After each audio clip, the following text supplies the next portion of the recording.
ਖਾਲਸਾ वाहिगुरु ਵਾਹਿਗੁਰੂ जी ਜੀ का ਕੀ ਫਤਿਹ। खालसा वाहिगुरु जी की फतेह। पौड़ी 28वीं। मुंडा संतोख सरमपत झोली ध्यान की करे विभूत थिनथा काल कुंवारी काया जुगत डंडा प्रतीत। मुंदरे सरम कनायत के हो पत की तेरी झोली हो। मुंदरे लिखे है कन्ना विच पान वालियां जोगियां दियां मुंदरा। हाँ हाँ। सरम है श्रम करना, मेहनत करना। कनायत है संतोष के पत हो। पत मतलब इज्जत। इज्जत दी तेरी झोली होए ते कन्ना विच जेड़ी पान वाली मुंदरा ने ओ मेहनत दियां ते संतोष दियां हों। राख भभूत के बदले तन पर ध्यान की खाकी झोली हो। ते राख विभूत ना लगाई होए तन ते बल्कि ध्यान दी खाकी झोली होए। थिंथा काल कुंवारी काया तन को पाक कुंवारी जैसा जुगत डंडा प्रतीत। तन हो पाक कुंवारी जैसा मौत की कफनी डाले तू लेकर सिदक यकीन का डंडा विश्वास दा डंडा तू मारे ते शक को मार निकाले तू। थिंथा काल कुंवारी काया जुगत डंडा प्रतीत। ਇਹਦੇ मीनिंग है तन हो पाक कुंवारी जैसा मौत की कफनी डाले तू लेकर सिदक यकीन का डंडा शक को मार निकाले तू। आई पंथी सगल जमाती मन जीते जग जीत। सब फिरकों को एक समझ ले आई पंथी रीत है ये। जोगियों का एक बड़ा फिरका नु पंथी बोलते हैं। कहने एक ऐसे जोगी ने जिन्होंने पंथी बोलते हैं। सब फिरकों को एक समझ ले आई पंथी रीत है ये। मन को तूने जीत लिया तो सारे जग की जीत है ये। आई पंथी सगल जमाती मन जीते जग जीत। कि सारे लोगों ਨੂੰ सब ਨੂੰ ਇੱਕ समझ ले। वह पंथी संप्रदाय कोई होएगा जे जोगियों का एक बड़ा फिरका ते ਉਹ ਕਹਿੰਦੇ ਜੇ ਤੂੰ ਮਨ ਨੂੰ ਜਿੱਤ ਲਿਆ ਤੇ ਸਾਰੇ ਜਗ ਦੀ जीत है।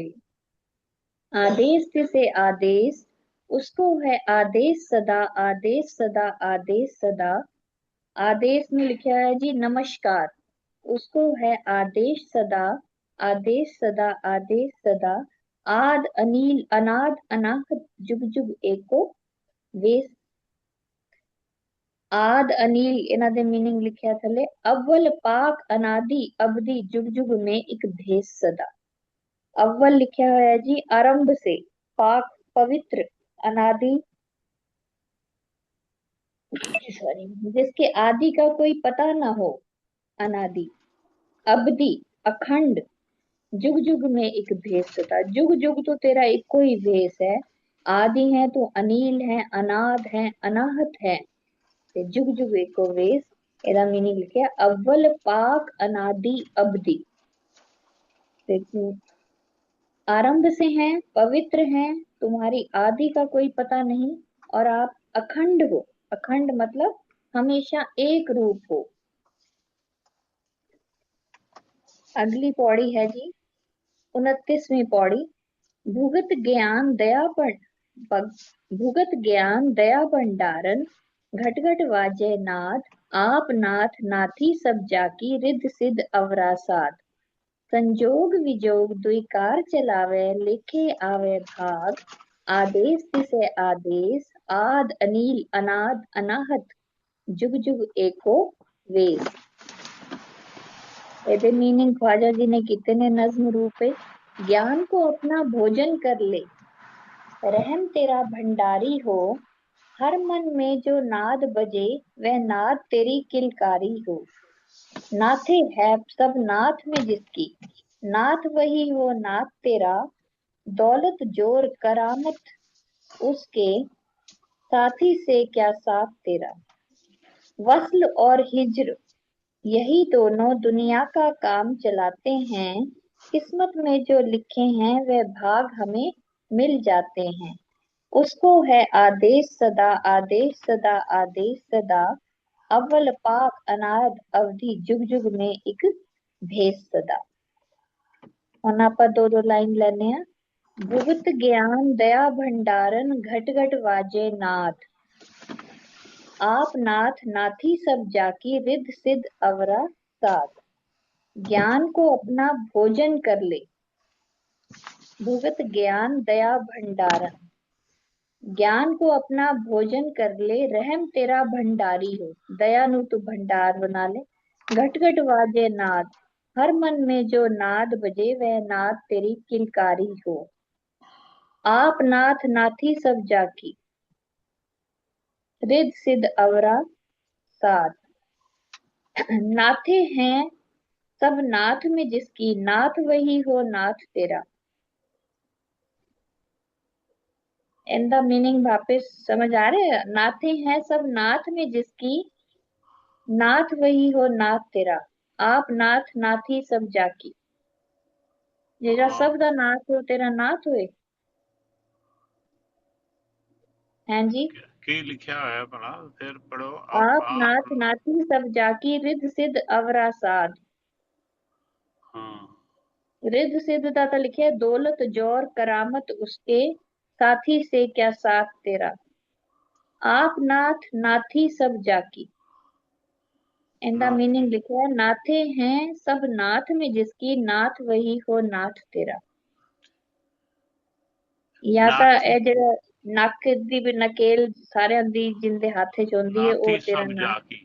हाँ नके हम्म। ਉਹ ਸਾਰਿਆਂ ਦੀ ਉਹਦੇ ਹੱਥ 'ਚ, ਬਿਲਕੁਲ ਨਾਥ ਨਾਥੀ ਸਭ ਜਾਕੀ, ਸਾਰੇ आप नाथ ਜਹਾਨ ਹੀ नाथी ਨਾਥੀ। सब ਆਪ जाकी। ਸਾਰਿਆਂ ਦੇ ਨੱਥ ਆਪਦੇ ਹੱਥ, ਇਹਨਾਂ ਦੇ ਹੱਥ 'ਚ ਹੈ। ਕੀ ਉਹ ਤੇ ਉਧਰ ਉਰਦੂ ਵਿੱਚ ਕੀ ਲਿਖਿਆ ਹੈ? नाथे हैं सब नाथ में जिसकी, नाथ वही हो नाथ तेरा।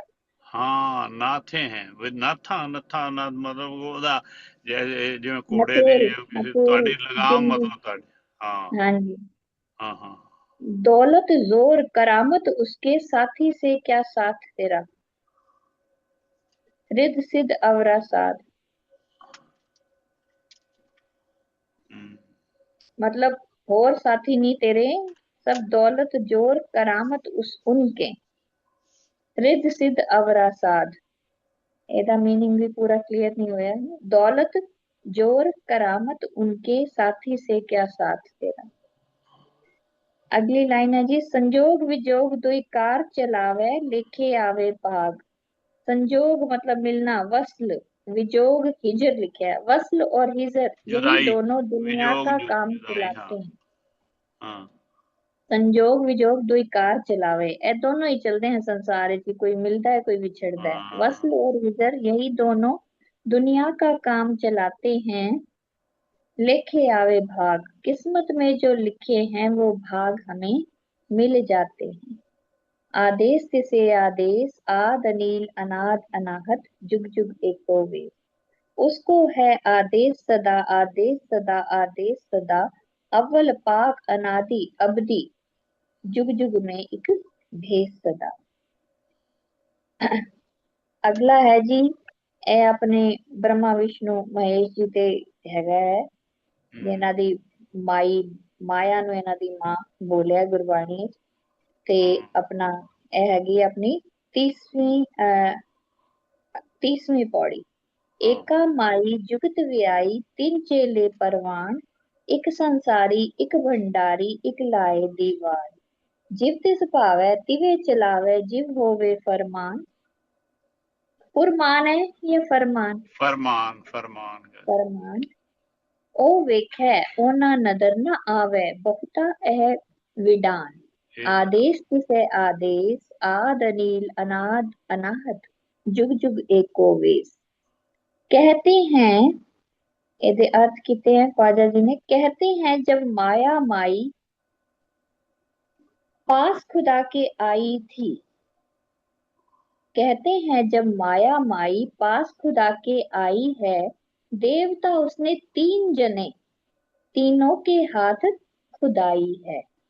एक हाँ संसार बनाता है और एक रोजी पहुंचाता है। एक जांचे ईमाल यहाँ के, ईमाल यहाँ के, वह दीवान लगाता है। लेकिन सच पूछो तो दुनिया हुक्म खुदा से चलती है। जैसे जैसे हुक्म करे यह वैसे वैसे चलती है। वह उन सबको देखे भाले, सबका हरदम ध्यान करे, आप रहे आंखों से ओझल, आकिल को हैरान करे। उसको है आदेश सदा, आदेश सदा, आदेश सदा, अव्वल पाक अनादि अवधि, जुग जुग में एक भेद सदा। ए लिखा जी, कहते हैं एका माई जुगत व्याई, तीन चेले परवान। कहते हैं जब माया माई पास खुदा के आई है, देवता उसने तीन जने, तीनों के हाथ खुदाई है। हाँ जड़ी माया रूपी इस दुनिया की माता जब खुदा को लाई तो उन्हें तीन देवता पैदा किते। देवता उसने तीन जने, ब्रह्मा विष्णु महेश, मीनिंग लिखा है। तीनों के हाथ खुदाई है, उन्हां तिन्हां दे हाथ च कंट्रोल है दुनिया दा। एक संसारी, एक भंडारी, एक लाए दीवान। संसारी लिखा है जी, जेड़ा रिजक पहुंचांदा है, ब्रह्मा ब्रह्मा जी। ब्रह्मा जी जेड़ा बंदा, मतलब हाँ ब्रह्मा जी जना। एक संसार नु संसार चलांदा, बनाता है और एक रोजी पहुंचाता है, रोजी जेड़ा भंडारी पहुंचाता है रिजक, वो विष्णु जी विष्णु जी महाराज। हो गए। एक हाँ जांचे एक माल यहाँ के, एक इथों दे सारे कामकार देखदा है, एक माल यहाँ के वह दीवान लगाता है। वो दीवान। सभा लगाता है, वो देखदा किवें कौन अमल कर रहा है, अच्छे कर्म कौन हाँ कर रहा है, शिव जी बुरे कौन, महाराज। अच्छी जी का काम हो गया। ते हाँ ਉਹਨਾਂ ने लिखा कि एक वह दीवान लगाता है, सभा लगाता है, मतलब फैसला हाँ करे भी कौन ठीक कौन फैसला नहीं। करता है कि किथे की जिव तिस भावै तिवें चलावे, जिव होवे फरमान। होवे। लेकिन कहते ਇਹਨਾਂ ਨੂੰ ਵੀ ਉੱਤੋਂ फरमान आंदा है। लेकिन सच पूछो तो दुनिया हुक्म खुदा से चलती है, जैसा जैसा हुक्म करे यह वैसे वैसे चलती है। ए मीनिंग है जी, जिव तिस भावै तिवें चलावे, जिव होवे फरमान। फरमान ओ वेखे ओना नजर न आवे, बहुता है विडान। वह उन सबको देखे भाले, सबका हरदम ध्यान करे, आप रहे आंखों से ओझल, आकिल को हैरान करे। ਉਹ ਸਾਰਿਆਂ ਨੂੰ ਦੇਖਦਾ ਹੈ ਲੇਕਿਨ ਉਹਨੂੰ ਕੋਈ ਨਹੀਂ ਦੇਖਦਾ। ਇਹ ਆਸ਼ਚर्य ਹੈ ਔਰ ਉਹ ਦੁਨੀਆ ਨੂੰ ਇਸ ਗੱਲ ਤੇ ਹੈਰਾਨ ਕਰਦਾ ਹੈ। ਉਹ ਵੇਖੇ ਉਹਨਾਂ ਨਜ਼ਰ ਨਾ ਆਵੇ, ਉਹ ਸਭ ਨੂੰ ਦੇਖਦਾ ਹੈ ਲੇਕਿਨ ਉਹ ਖੁਦ ਨਜ਼ਰ ਨਹੀਂ ਆਉਂਦਾ। बाकी हाँ ਬਹੁਤਾ ਇਹ ਵਿਡਾਨ, ਇਹ ਬੜੀ हैरानी ਦੀ ਗੱਲ है। वह उन सबको देखे वाले, सबका हरदम ध्यान करे, आप रहें आंखों से ओझल, आकिल को हैरान करे। उसको है आदेश सदा, आदेश सदा, आदेश सदा, और हमेशा नमस्कार है। आद अनील अनाद अनाहत, जुग जुग एको वेस, अव्वल पाक अनादि अवधि, जुग जुग में एक भेद सदा। ए जी 30 पौड़ियां हो गई अपनिया। आप हाँ कहो तो बस आगे पढ़ती हूँ, नहीं तो ठीक है। नहीं नेक्स्ट बस एक बार 8 और पढ़ेंगे, एक ही बार में सभी पढ़ देंगे तो अब 38 पौड़ियां हैं। ठीक है, मेहरबानी यहीं पे विश्राम दे दो। वाहिगुरु जी का वाहेगुरु खालसा, जी का खालसा, वाहेगुरु जी वाहिगुरु की जी फतेह। की फतेह।